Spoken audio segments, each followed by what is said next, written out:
Here we have the FRED website, which is hosted by our friends at the Federal Reserve Bank of St. Louis. FRED is an acronym for Federal Reserve Economic Database, and it provides extensive resources for downloading data.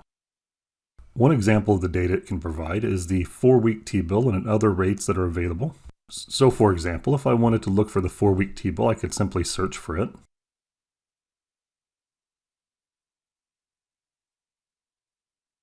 And you'll see here that there are various options available for it.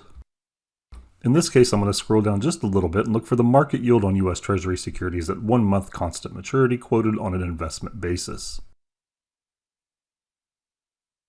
And whenever you access data, this is going to be the general format that's available from FRED.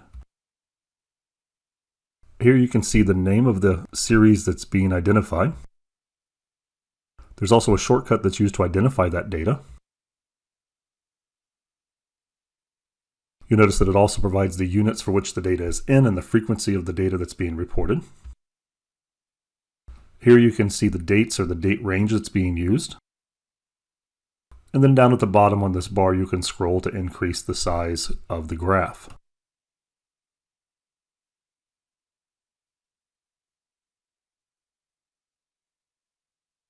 If I were to move the cursor over the data, I can select a different data point. It will show me the observation at that point. When I go to edit the graph, I can use this orange option here. And here at the top, you'll see options to edit the line, add a line, or change the format of that series.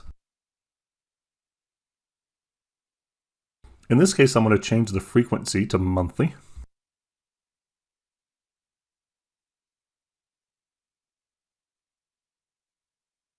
And you'll notice that it made a change in the chart as well.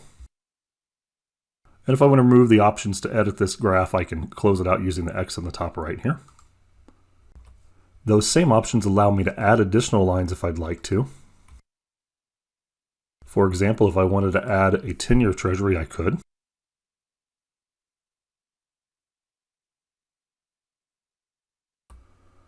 Once I enter that shortcut in, or what I'm searching for, I can choose the option that's available below. Here, because I've used the shortcut for that particular series, only one shows up. Once you see that it has its full name here, you can simply click Add Data Series. And here you'll notice that it also adjusted the timeline based on the availability of the new data that's added. You'll notice up here on the top right, I can format these lines as well, and it gives me the option to edit different lines. So here down at the bottom, for example, if I wanted to change the line style for line 2, I could change it to a dash, and it would update the line accordingly.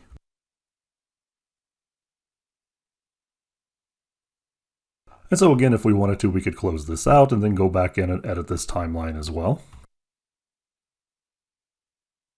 Here you'll see the different options, and depending on if the data is daily, monthly, weekly, or quarterly, or some other frequency, you'll have different options here.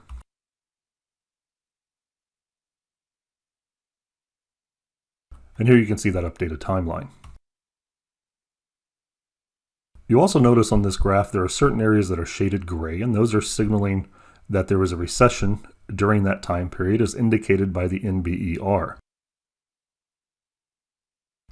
The FRED website also allows us to download data, and if we wanted to download the data and include those data points for those recessions, we need to add them to our data set. So I'm going to go to Edit Graph and then Add Line. And I'm going to search for NBER recession data.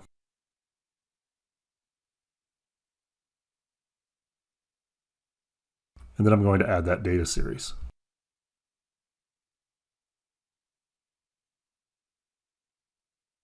Again, it adjusted our timeline.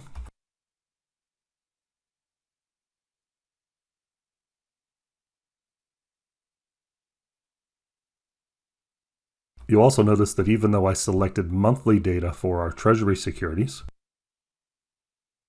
that once we added the second line, it went back in and changed it to daily. So I'm going to go back in and edit this graph.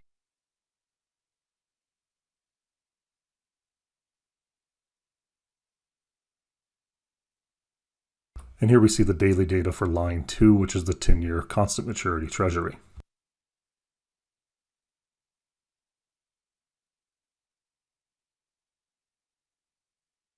Now I have options to download this data. I'm going to download both a PowerPoint slide and the Excel data.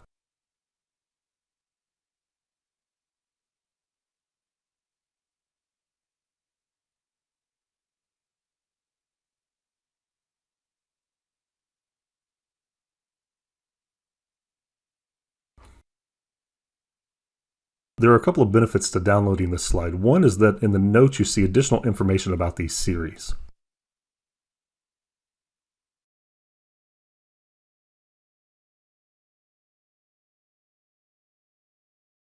I see additional information here about the source of that data as well. And another advantage is that this PowerPoint slide is actually a hyperlink to this exact graph.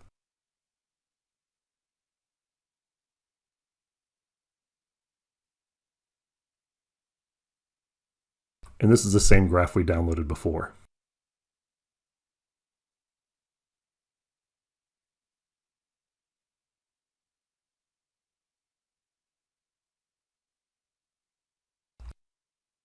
If we look at the Excel data here, you'll see the series that we downloaded. On the top, you'll see the abbreviation and also the explanation of what that data series is.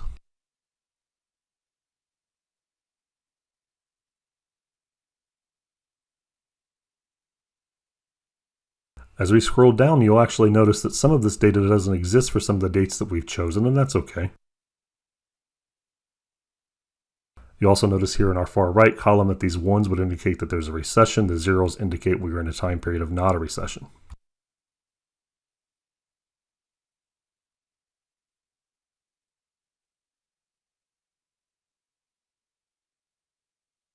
If I wanted to filter by a particular date, I could just sort and filter this data by hitting Alt-HSF.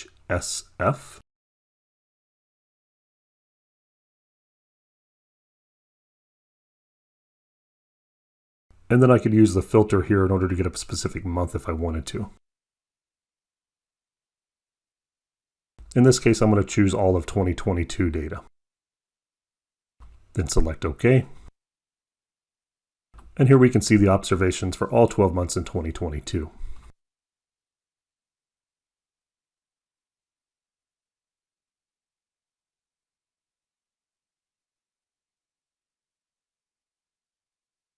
If I decided to add all this data, I could use these shortcuts in order to find the data for all of these particular series.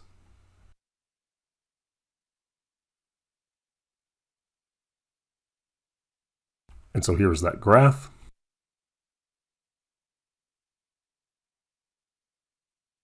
And if I were to select a particular point on that graph, you'll see here that it shows all the observations for that particular date.